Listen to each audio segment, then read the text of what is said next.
Hello everyone. First of all, I'd like to thank TechXplore for inviting me along to talk today. Really appreciate that. My name's Mary McKimm and I'm founder and CEO of Yours Florally. And before I tell you a little bit about it, I want to tell you a little bit about myself. I'm 43 years of age, not that you would know, right? I'm married with 3 children, 3 girls, aged 10, 6 and 8. And my background in work is I'm actually an accountant, and I spent most of my working career in PricewaterhouseCoopers. Then I left to go to the public sector. Huge culture shock, and hence that's why I'm doing what I'm doing today. Well, partly anyway. So Yours Florally.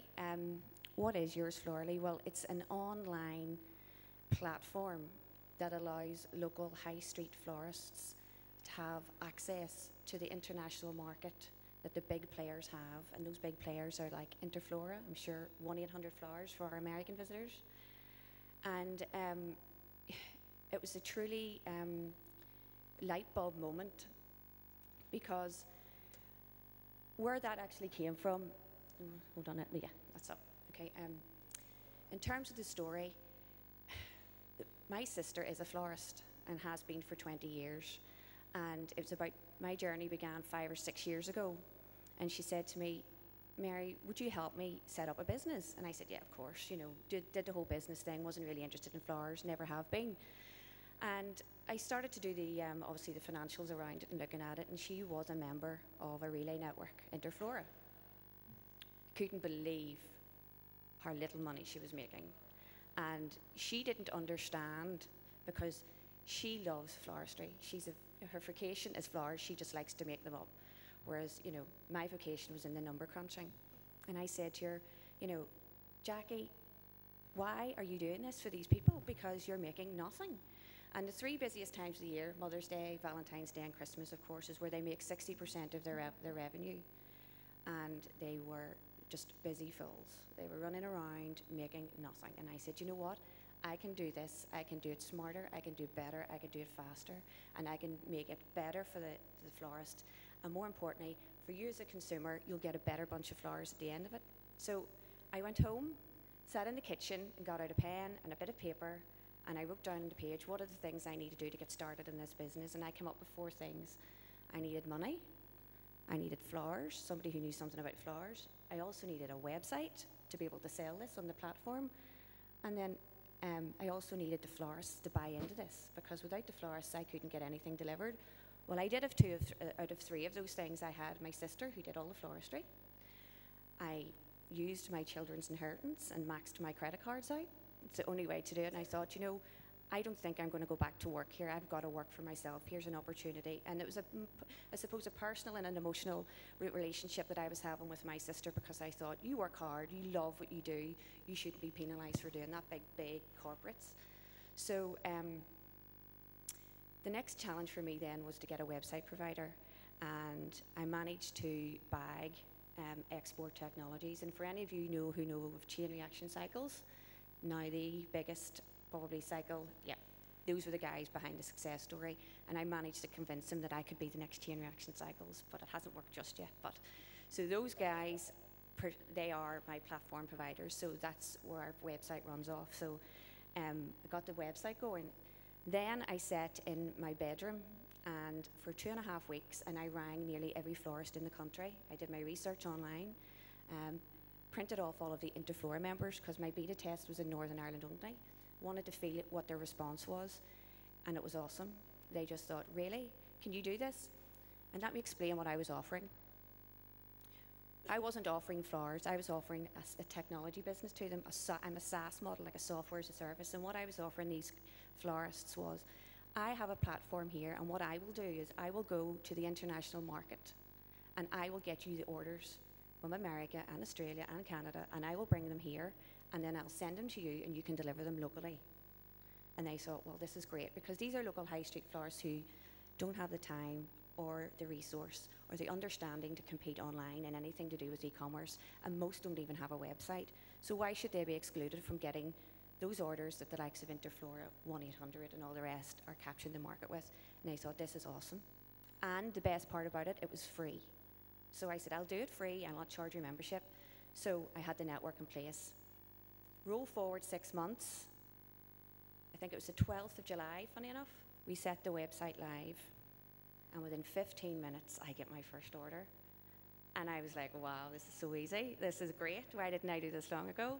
Well, 3 weeks later, I was tapping my desk. You know that field of dreams? You build it and it will come. It didn't happen for me. And I was like, what am I doing? What is wrong? What is wrong? Why is this not working? So then I was introduced to the next big challenge, was this whole concept of e-commerce, funny enough. And it was Google AdWords and SEO and campaigns. And I thought, I know nothing about this. Why are people not coming to my website? Why are they not using it? And so I had signed up 50 florists in the whole of Northern Ireland, and I couldn't deliver anything for them. And I was really starting to get frustrated with that. So I went out and I got experts. They came in, they looked at my key test, my keywords, and they did a fantastic campaign with the support of my website provider as well. So everything's great, wonderful. We were turning over a reasonable amount. The florists were happy, and I thought, well, I need to grow this business a bit more. And in order to do that, I want to cover the whole of Ireland first. So I beta tested, learned a few mistakes, and I thought, let's roll it out to the whole of Ireland. And I thought, how am I going to do that? I need some money.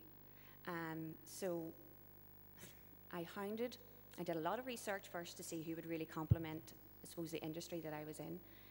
And I managed to get in front of 2 angel investors in Northern Ireland, and in total 26 meetings later, 26 meetings later, I secured 2 investments, one from each, and it was £50,000. And I thought, great, this will allow me now to roll out my network to the whole of Ireland. So I now got a little office in the Science Park. I employed a full-time member of staff. I also have the 2 guys who, pretty much look after my ad campaigns. And now I have 210 florists who service the whole of Ireland at the minute.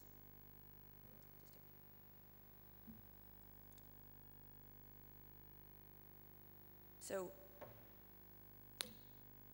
then, basically what happened is, so there were success story, but a bit of a failure in everything. So where we're going now with it is that at the moment, we're now just servicing the whole of Ireland. We florist in the whole of Ireland, but I'm also now on the Propel programme, just like Carly. And it's an amazing programme, and I would recommend it to anyone who knows a young budding entrepreneur who wants to I suppose, put their feet into the water of business startup. It's definitely the place to start. It's opened doors for me like I couldn't imagine, and the network's amazing. So what happened then was, my mentor in there said, well, Mary, why are you just stopping at Ireland? And I said, well, it's not ready yet. It's, there's still problems. She said, just do the whole of the UK as well. And I said, well, I can't. And she said, just challenge me. So I did. I switched on the website. And do you know what happened? I actually didn't even have florists in the UK. I didn't even ring them. But the orders were coming in. And so I had the order. And then I picked up the phone to the florist and said, hey, my name's Mary. I have a network over here in Belfast. We're expanding to the UK. I have orders. Will you take them? And they jumped at the chance. So it was kind of like a reverse. I didn't need to recruit the florists. They were coming to me, which was brilliant. I've now started to deliver in, done some in Dubai, and some in Spain, America, Australia. But so now where we are at the minute is that we're trying to sort of secure further investment to be able to expand our plans and go further internationally. So that's my journey. And it's been tough. There've been tears. There've been, trying to have a family, trying to run a house, trying to do everything else. It's been really tough, but I would thoroughly, it's so enjoyable. I would thoroughly recommend it. But just to finish off, a wee bit of fun. The technology's great and all that, but it's, technology's technology, and I'm in the business of sending flowers, and it's a very personal thing. So I love the fact that I'm part of someone's journey to create an emotion or send someone a, happy birthday, happy anniversary, mum. And I love the fact that, I've connected someone in New York to someone in Dublin. And just a little sort of flavour before, I want to put up what I think is the top 4 funniest. I have messages that have appeared on the cards where people sending, okay? Now, I did not, excuse the spelling mistakes. I didn't write this. This is genuine, okay? And hopefully no one in the audience will know any of these people. It's okay, they shouldn't. But as one of the things that we're trying to do now is, as part of the funding that I'm trying to raise, whenever you guys send a bunch of flowers, I think one of the frustrating things for all of you is that you can't see what you're getting. And most people are using Facebook, and and most of the time, if you get a bunch of flowers and they're not particularly nice, you're not going to ring up and say to the person who sent they were pretty awful. So we're trying to sort of develop a piece of technology whenever you actually order online the flowers, that you're going to video message, right, instead of typing it in. So you'll video message and you'll say, "Hi Mom, sorry, can't be with you on your anniversary, we love you," or whatever that message happens to be. And that will go on delivery. Your recipient will get a little sort of card and with a unique number on it, and it'll iPhone, whatever, iPad, desktop, and they'll log into our little bit of software and the message will appear and they'll see the person, and they'll have that memory. That's what they get, because the flowers die at the end of the day. So it's the memory you're really sending. And then that person can then, in their dressing gown, when they've received all the flowers, can return a message back to them and say, "Thank you so much, here are the flowers that I got." So that's the piece of technology that we're trying to work, because we're trying to personalize this whole experience as well. So here we go. Here's my top 4, okay?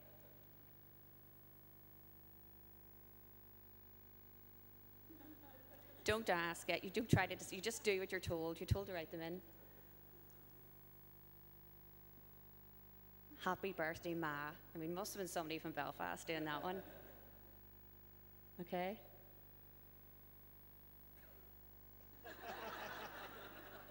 Right?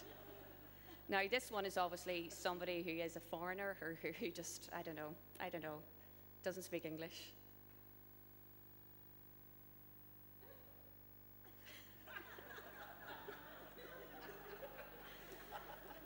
Isn't that just brilliant? Isn't that just brilliant? But, and I suppose for me, the validation that I have is that on our website we have a review partner called Trustpilot, and what they do is they email all our customers and they say, "Tell us what you think about the service." And I take it personally when I get comments, the things that aren't good or the flowers weren't good. And to be very good, we've had very few, weren't delivered on time or whatever. But my favorite one, and I didn't pick this, this was written by a person and I just love it. This is what they said about us.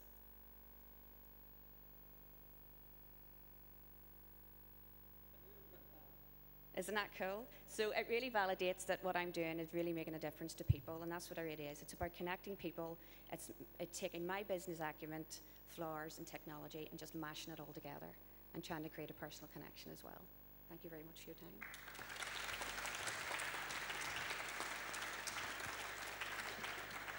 Mary, thank you. That's fascinating. I'm sure there's going to be loads of questions for everyone, but I suppose my question for you is, you've been on quite a journey over the last couple of years, and you've had to engage with lots of areas of expertise that you weren't familiar with. Is there anything, looking back immediately, that you think, well, I would have done that differently? Oh, absolutely. One piece of advice I could give anybody in a business startup, it's a journey, it's a learning experience for me, because it's a business startup. Choose your business partners wisely. I can't say that enough, because you can waste so much time, money and energy when you pick the wrong person. Do your due diligence first before, if someone says, "Oh, that's a really good business partner, you need to work with them," don't take it that that's the truth. You need to go and find out, do the history, read up about them, because you can set yourself along a road that you don't need to go on, and you'll just have to come right back to the start, and it'll be very costly. Mary, thank you very much indeed.